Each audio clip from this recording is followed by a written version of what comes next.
This is MooreMunns Racing. I'm Avery Moore. This is Hunter Munns. Good morning. And we have an exclusive report for you today. This is very kind of earth-shaking, actually, what we're about to reveal. So I have a source in a certain government organization. I can't say which government organization this is, but I can say that it rhymes with Shmee D Shmee. I'll let you figure out which one that is. But my source and I sat down and talked, and I took some notes while we were talking, which was fine at the time, but right before my source and I parted ways, she asked me to eat the notes. It's a piece of paper, a couple of pieces of paper, and she sat there and looked at me and to observe, to make sure that I ate my notes, literally consumed, so to make sure that the notes weren't released. But so there's no written record of this. It's just me took some notes to try and visualize what my source told me, which is pretty much earth shaking, what I'm about to reveal to you. So this is a change. This changes everything. This changes everything. This is an exclusive on MooreMunns Racing. You're not going to hear this anywhere else. All right. So what this is about the real deal when it comes to the COVID-19 vaccines. Okay. There's a lot of them. I think there's 4, right, Hunter? There's at least, but there's 4. Let's say 4 main ones. 4 main ones. Loderna, Kaiser, AstraZeneca, Johnson & Johnson. I think there's a Russian one and maybe some other ones too. But there's 2 that we're going to focus on for this episode, Loderna and Kaiser. And this is the insider knowledge that I have about these 2 and why and how they were developed and what they actually do. So first of all, I want to put out there that the COVID-19 illness, the virus that causes it, is real. It was not bioengineered. It's not part of biological warfare. That is, we do know that. A lot of people have theories about how China engineered it and this and that. No, not true. Not true. Confirmed. It's actually a virus. Now, do you think we should maybe give them code names like Loderna and Kaiser? Just that's probably a good. Use code words. Yeah. So we're gonna use code words now. Loderna and Kaiser. Kaiser, yes. Like the bun. Yes. Like the Kaiser bun. I think Weird Al did a song about that. Anyway, sorry. I got to stay focused here. That's a rabbit hole we don't want to go down. Maybe we'll explore that another day, but today, not so much. All right, so we're going to focus on 2 of the vaccines, the Loderna and the Kaiser, code names, and what they actually do, okay? So the fact that the virus is real and the sickness is real, this is a very important key thing about this explanation that I'm about to reveal. Looks like we got a heck of a mud pit up here. Yeah, we're going to cross the street. Oh boy, this is a MooreMunns exclusive on street crossing, so this could be interesting. Yes. All right. Oh man, I don't know if I can do this. Yeah, we'll go this way. Okay. Oh man. All right, so I better wait for these.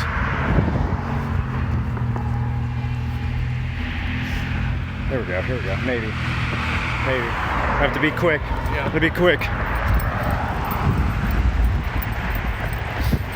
Okay. All right. We're going to focus on two of the vaccines, Loderna and Kaiser. Okay. Hopefully you can hear this okay with the wind. This is really important. All right. So what is going on with these? There's 2 things. I'm going to talk about Loderna first, and there's something you should know about these 2, is that the Loderna vaccination is 3 times the dosage of the Kaiser vaccination, actually a little bit more than 3 times, and there's a reason for this.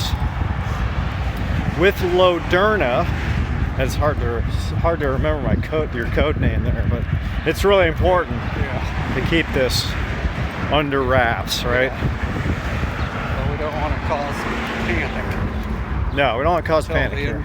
All the information's out there for everybody. Yeah, and then we'll have appropriate amounts of panic. All right.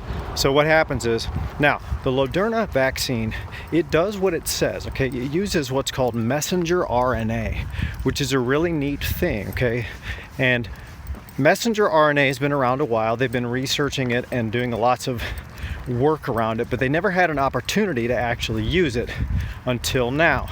It's been largely untested. They've researched, they've tried, and COVID-19 was the perfect opportunity to roll out messenger RNA. Now, it does that.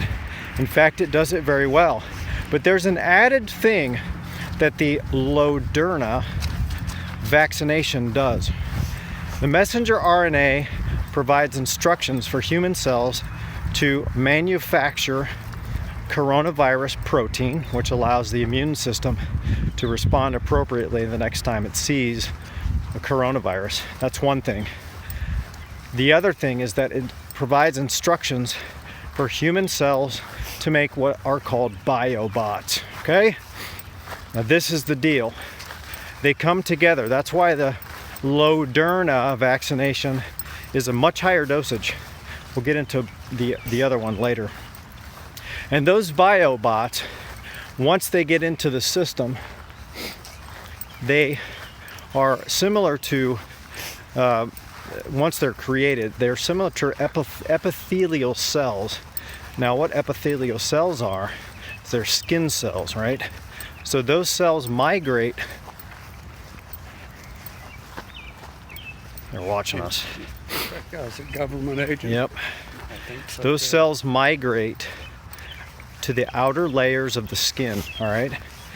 Now, here in Topeka, and possibly in other cities, we've had new streetlights rolled out.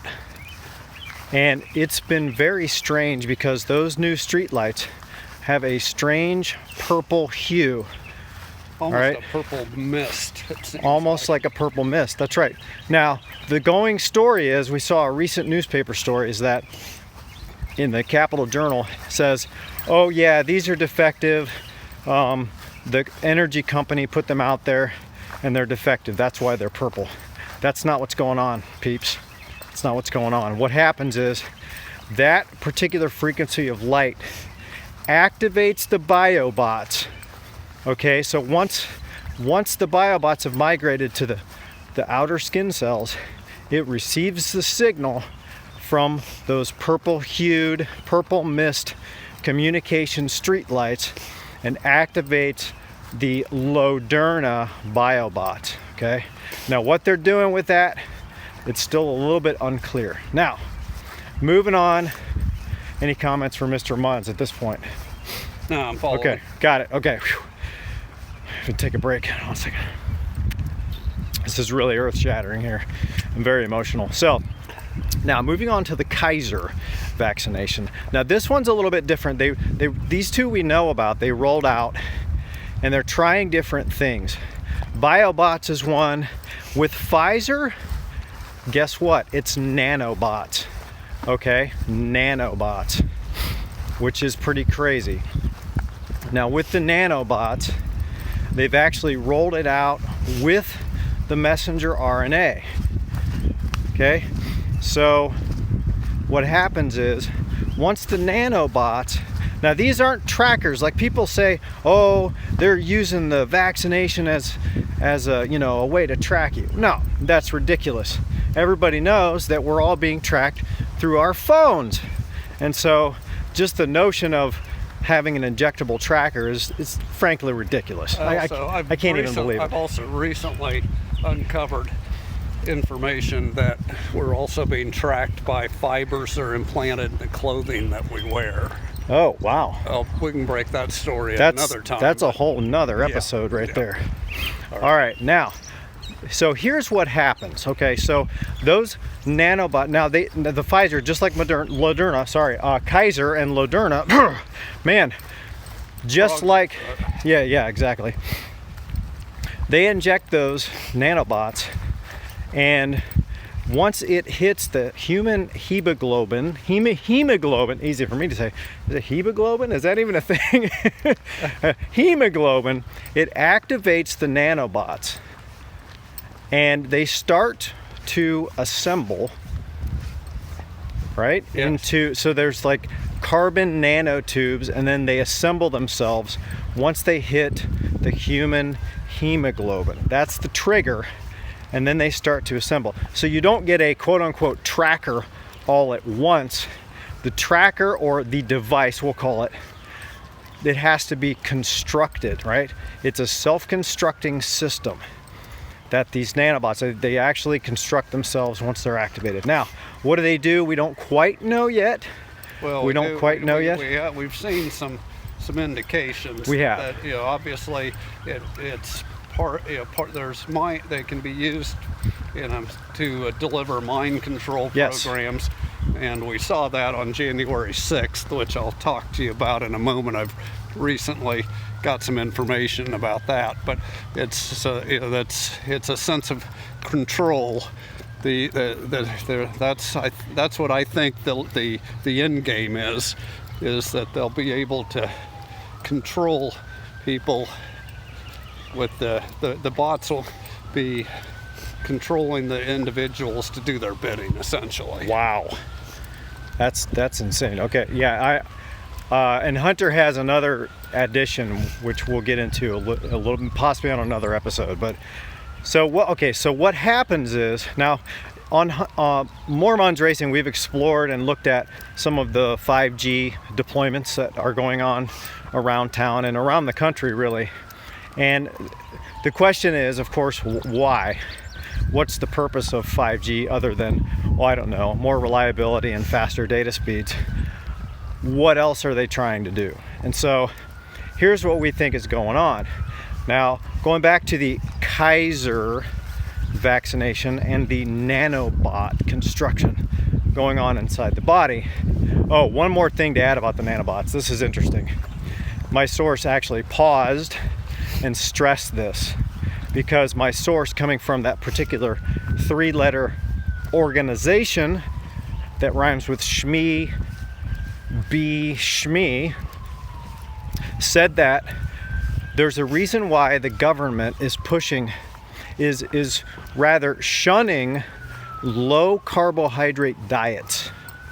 Tracking with me? And the reason why is because how the nanobots are fueled, because they need a source of energy, is through sugar in the blood, okay? And the higher the sugar of the blood is, I mean, we're talking type 2 diabetes here, folks. The higher the blood sugar, the more fuel that these nanobots have to run on, all right? So, you guys hear that? Let's pick it up a little bit. All right. No, okay. Yeah, let's get out of the range of these. I don't know what's happening here. Okay, but anyway, as you were saying, low carbohydrate diets. Yes, so these nanobots. Okay, I think we're all right here. Okay, all right. I think we lost them. Look back here. Okay, all right. Hopefully we won't run into the attack turkeys. This is usually the spot where they are. Yes. Okay, so, and the government shuns low carb diets, right? We're talking Atkins, keto, things like that. Paleo, I think, is one of them. Paleo, whatever. The government shuns those, and they want you to, they say, eat lots of grains and rice, and, a little sugar won't kill you. Come on. They're trying to raise your blood sugar because they're priming the pump. They're priming us to be able to provide a fuel for these nanobots. Now, they've tried and tried and tried and tried. They can't figure out a way to fuel these things other than blood sugar. So they decided to roll out this new, what do they call it? Food pyramid, right? Mm-hmm. To facilitate that. So that's the reason why the government hasn't latched on to low carb diets. Okay, craziness. Now, 5G, right? How does 5G play into this? What happens is what is going on so far is that the government is using 5G signals to ping the nanobots. All right, now this also, they're trying to do this for the biobots. It's not as successful because biobots are less conducive to respond to 5G signals than our nanobots, which they're really mechanical beings and they have built-in antennas. So what they're calling a success at this phase in the program is if they send out a signal via 5G and they get what's called a ping. They ping the nanobots and the nanobots respond back. That's a success right now. That's phase 1. Okay, now the reason that Kaiser and Loderna at this point, but really it's Kaiser, the reason why you have to do a booster is because they haven't quite figured out how to self-replicate the nanobots, because through attrition and things like that, they can't keep the number of nanobots at a consistent level right now. So what's likely going to happen here is that folks are going to have to get a booster every year, you know, under the threat of, hey, you're going to get, you know, COVID and die, so go get your booster shot. They'll wrap that up in with the flu shot, and then you'll get more nanobots, and then we'll have phase 2. What phase 2 is, I don't know. Is it mind control? It might be. Well, I think we saw a pretty good indication. January 6th was a test run. Okay. And I mean everybody's calling it a political thing.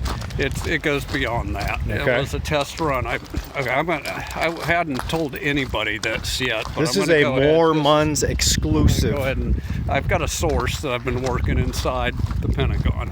Wow. And my source in the Pentagon has provided me with some information this week that I've been trying to get verification from another source, but I'm just going to go ahead and put it out there because I think the people need to know.